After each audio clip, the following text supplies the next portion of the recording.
Hello team and welcome to another ATP Geopolitics video with myself, Jonathan MS Pearce. This is Ukraine War News Update, first part thereof for the 3rd of September 2023. Don't have as much news as I've had on other days, and I do have to rush off for another child's sporting event this morning. So my second part of the news video will come out later today. Apologies for that.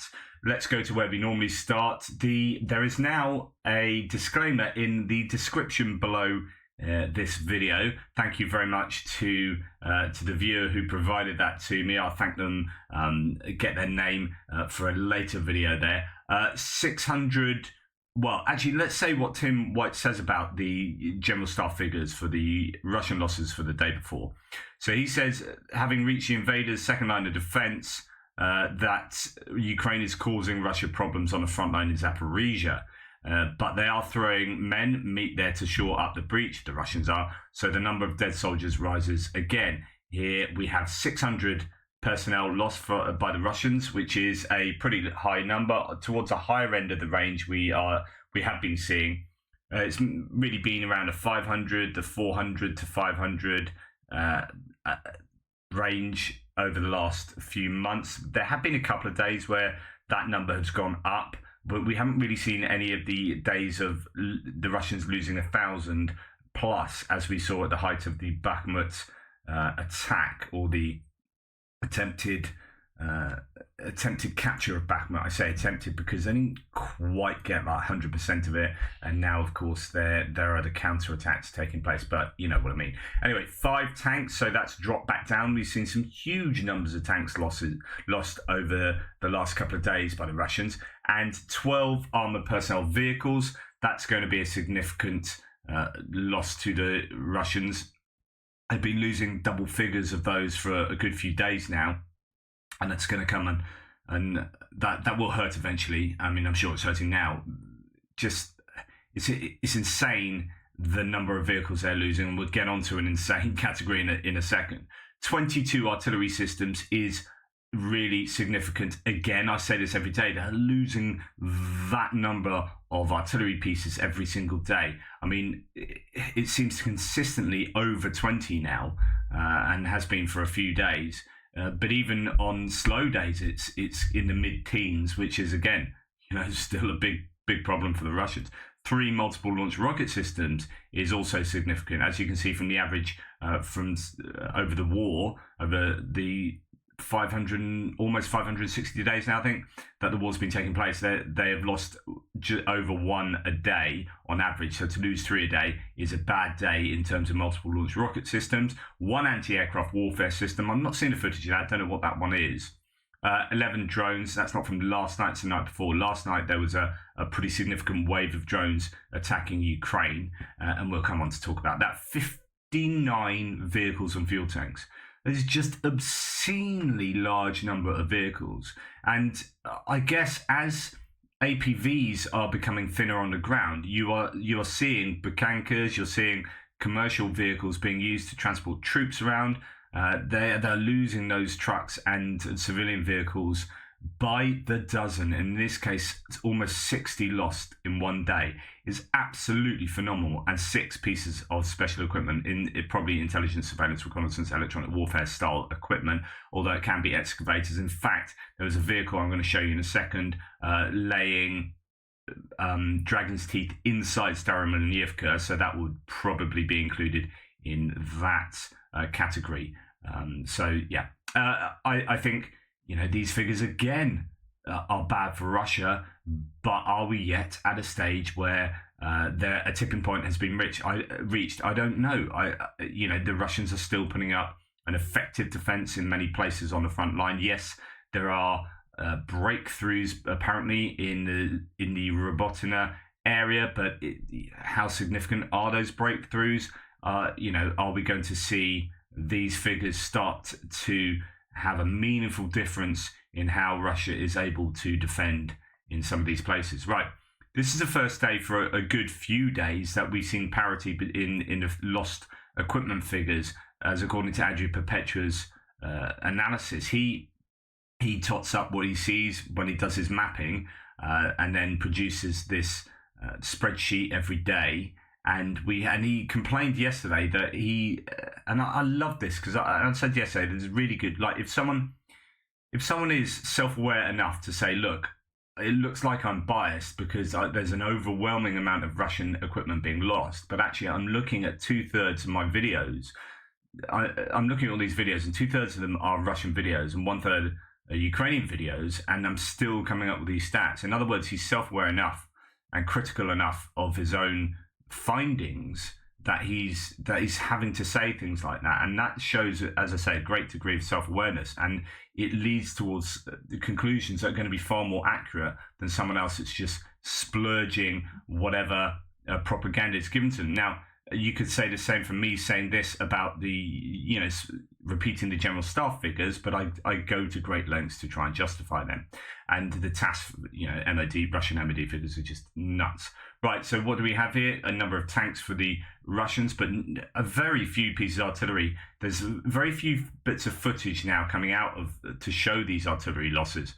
Now, what explains that? And I've talked about reasons in the past, but there seems to be a greater disparity. I don't think the Ukrainians are bothering to put out as much of that footage on the social medias. It's maybe not as glorious as showing like a moving tank being hit or something like that. Anyway, for the Ukrainians, tanks, IFVs, APCs, kind of mix of them all. We have, unknown tank, a Leopard 2, A4, damaged there.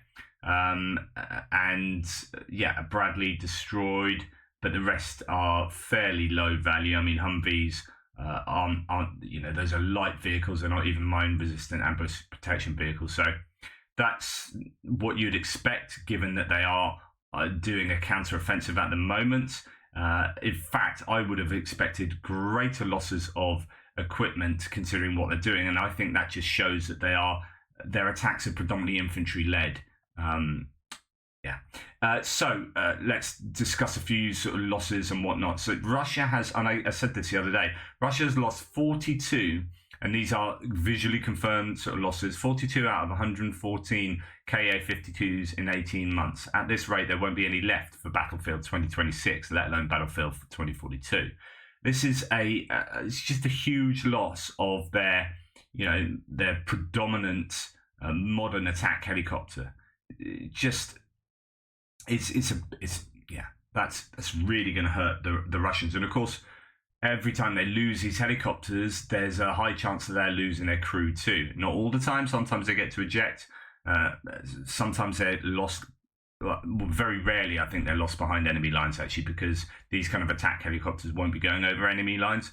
But a lot of times they will be losing crew, and that will affect their ability to carry out these missions going forward. They can replace the helicopters they do have, as you can see there. They've got numbers of helicopters in reserve, but they won't have active crews for every single attack helicopter.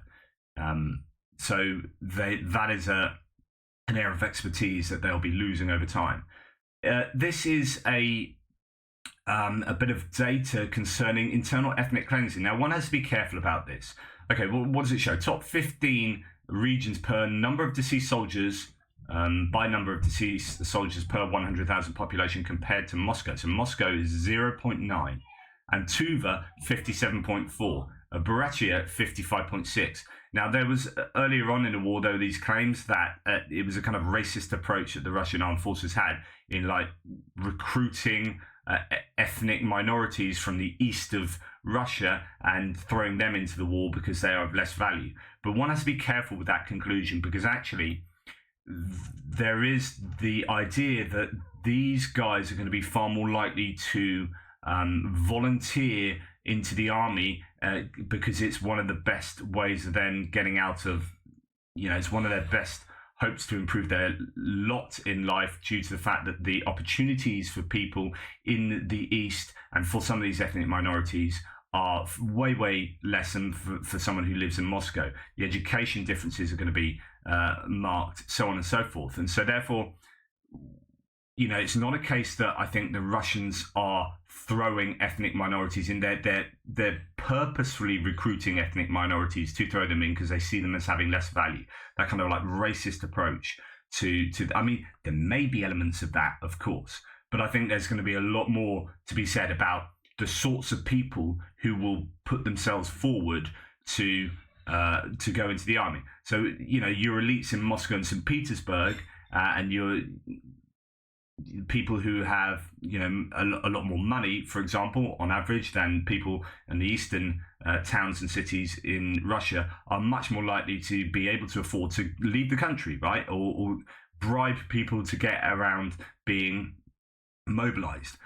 Whereas some of these other people of these regions with greater ethnic minorities in don't have the ability to do that, and see maybe a career in the army as a way out of whatever situation they are in. So lots of nuance to be understood here, but I think this is a really fascinating data analysis.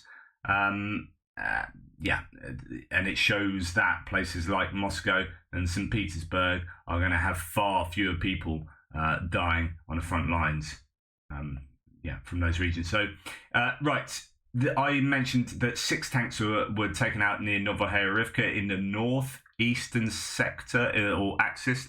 This is sort of near Svatova, where the Russians had attacked and had some success, and then had been pushed back. And in fact, in one day, they lost 6 tanks. That Andrew Perpetua was talking about that, so he's seen evidence of that here.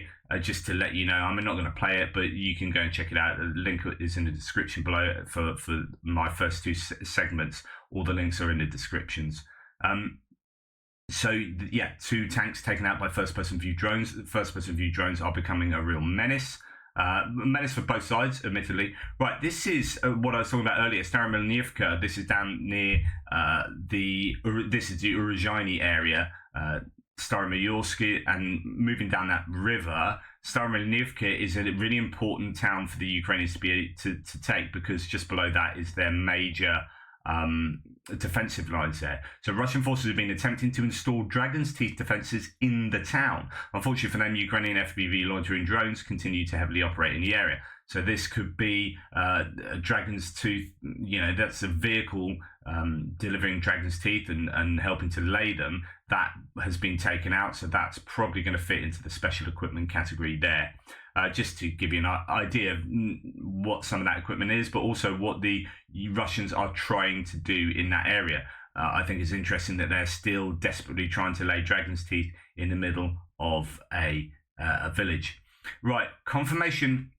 Now, I just want to try and give you some balance here. This is the sort of thing that Russian commentators are saying. So this is a pro-Kremlin voice. It's just saying, confirmation 250 killed in action for the armed forces of Ukraine in just Bakhmut direction today. No breakthrough. All enemies were repelled. The Russian artillery crew is working. Along with the liquidated troops were a tank, an IFV, 4 armoured fighting vehicles, 2 cars, Strela 10 air defence system, 2 Polish-made Krab self-propelled artillery units, 2 D-20 and 1 D-30 howitzers, and also a US-made 1 M119 gun. The day isn't over. Numbers are likely to increase at night.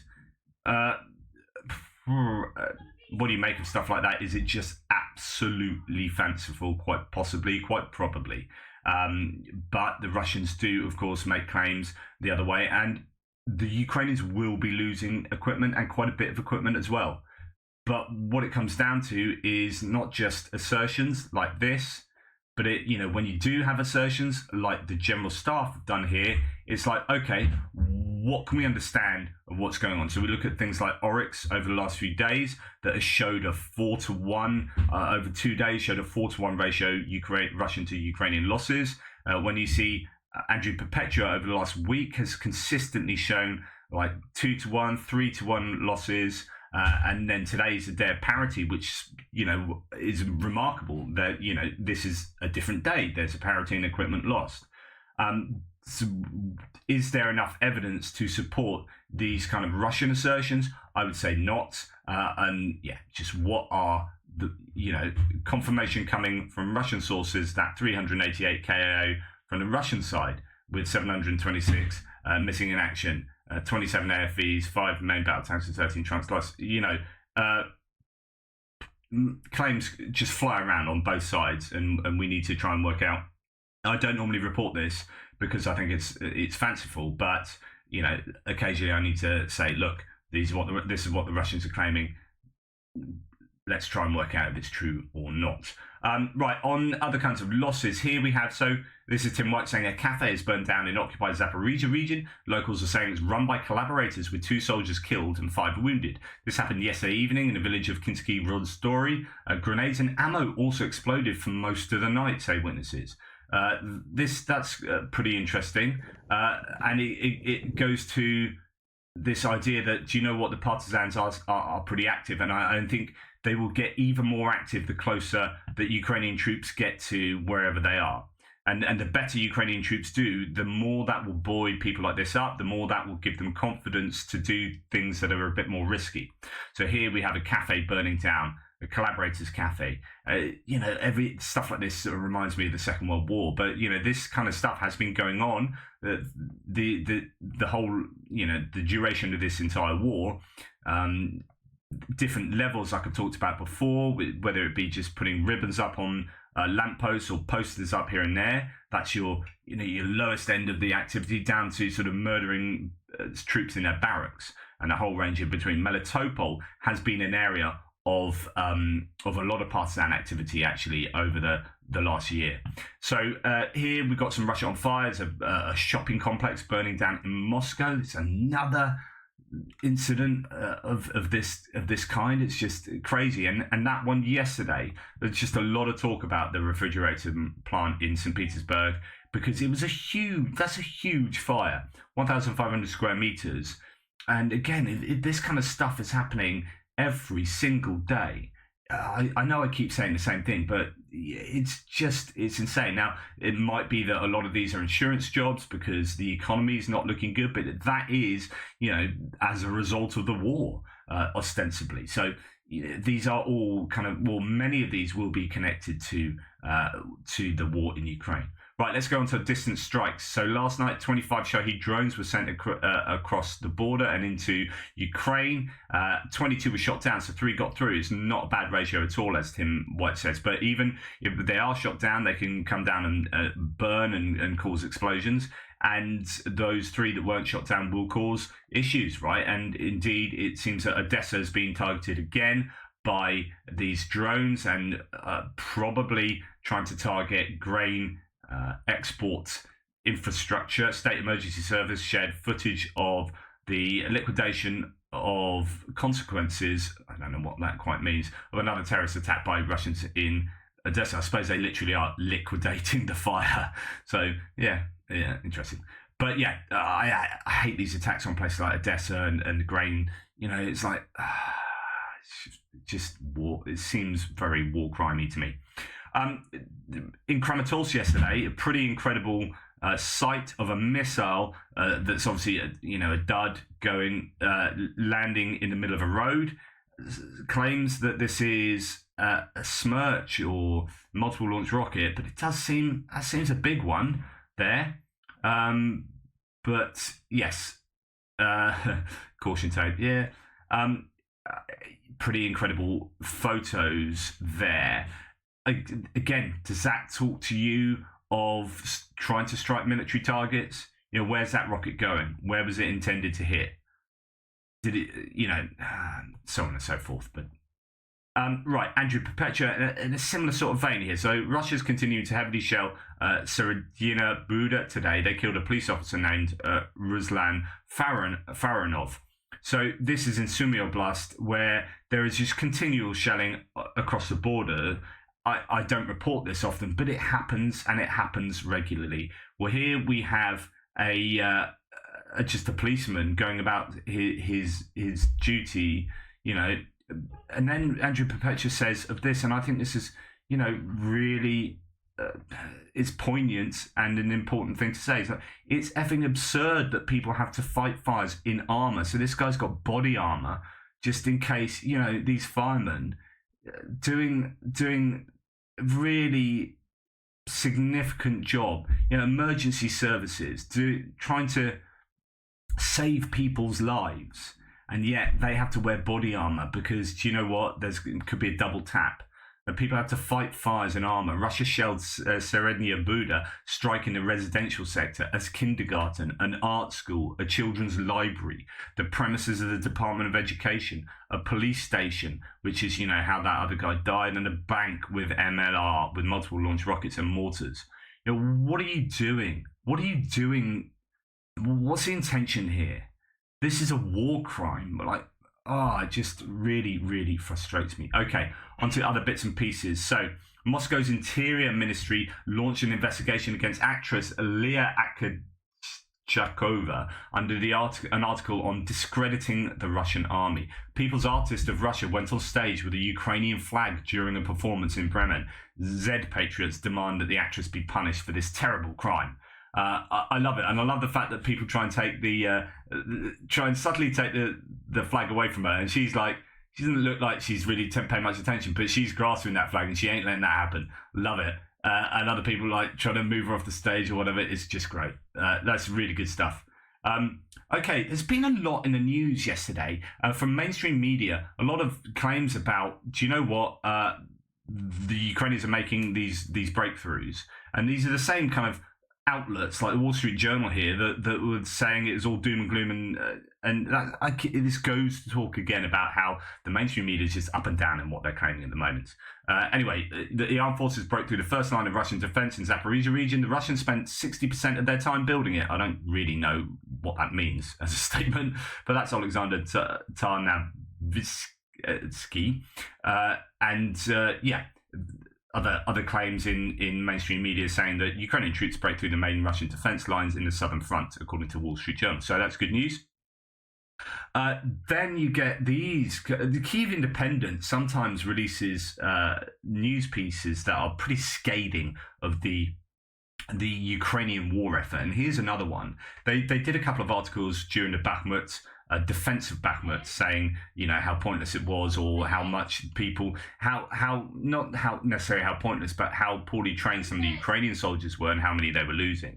This is a really similar piece to do with the defenders of Kharkiv, saying that these newly formed brigades are bearing the brunt of Russia's onslaught in Kharkiv Oblast, up near Kupiansk, and talking about how they're not well trained, how they so on and so forth. I'm just going to dip into a little bit how the same soldiers who spoke to the Kyiv Independent didn't hide their scorn about how the training prepared them for a war that doesn't exist in Ukraine. They said that NATO officers don't understand the reality on the ground. Quote, a NATO infantryman knows he's supported and can advance in the confidence that there's a high likelihood he won't be killed or maimed, he said. The NATO war calls for massive preparatory airstrikes and artillery barrages and demining before the infantry is sent in. This is absolutely true.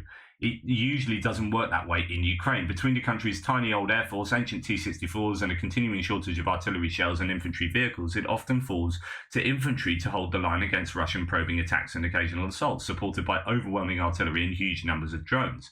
Troops said that sometimes they struggle to apply NATO small unit tactics because there often isn't enough cover to do so.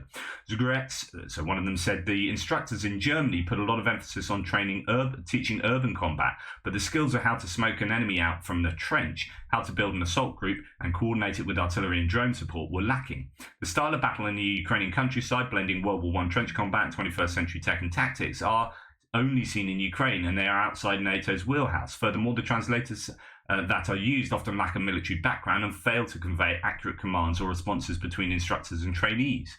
Now, this was a claim that we've heard elsewhere, that there is a lack of translators working to help with the training. He said that it would be helpful for some of these instructors to visit Ukraine. Quote, European countries can correct their training. There's been a mutual understanding of experiences and concerns, and this is a moment when they can be cleared away. Retired US Major General Gordon Davis told the Kyiv Independent that training by NATO allies has been indispensable. So this is the other side of the coin. While specific tactics and procedures promoted by allied trainers may not have achieved the results that Ukrainian leadership and forces expected, the reason for the shortfall is certainly multi-dimensional. I'd probably agree with that, to be honest. He added that the training abroad is better than Ukraine can offer, and while realism could be improved, it'll take a huge investment for training programs to be able to replicate Russian tactics. Quote, therefore, it is all the more important for Ukraine to invest in the quality of Western-provided supported training by contributing the missing pieces of current combat intelligence and lessons learned from personal Ukrainian sacrifice and success. Generally agree with all that.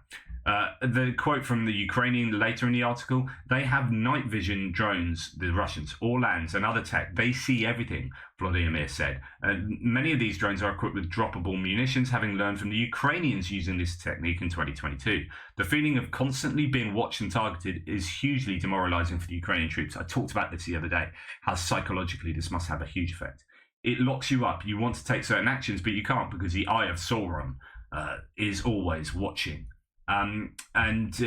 Russia's massive artillery advantage throughout the country and its predominance of drones and electronic warfare on this part of the front don't help either. So it's the idea that actually, things are really tough up there. They are less trained and less experienced troops that are being used to defend Ukrainian positions in the northeastern sector, and the training they've had doesn't equip them well enough to do this kind of warfare, and that the Russians do have a preponderance of drones and tech there. Now, how accurate is that? How reflective is that of the whole area? I don't know, but this is worth bearing in mind and worth seeing the other side of the story. And finally, for this sort of other segment, just don't forget that the Russian propagandists are doing what they do every single night, and they're still doing it. So another example yesterday of genocidal Russian chauvinism. Expert Elena Markotsian said on Solovyov Live, so, our good old friend Solovyov, that Ukraine is in a state of degradation and every face is a pig snout because Ukrainians want to speak Ukrainian and use it as their national language.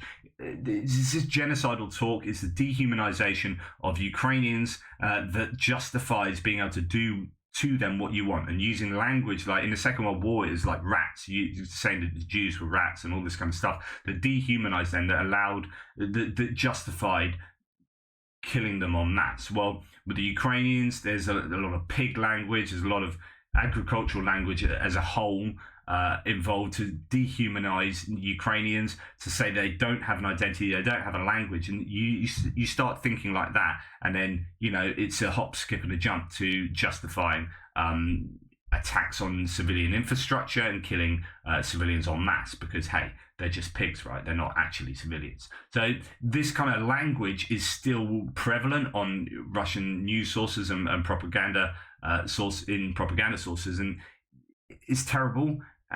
It's just incessant as well, and we must remember that and not forget how despicable some of these people are. And when The Hague comes a knocking, I hope Solovyov and Simonyan are front of the line there.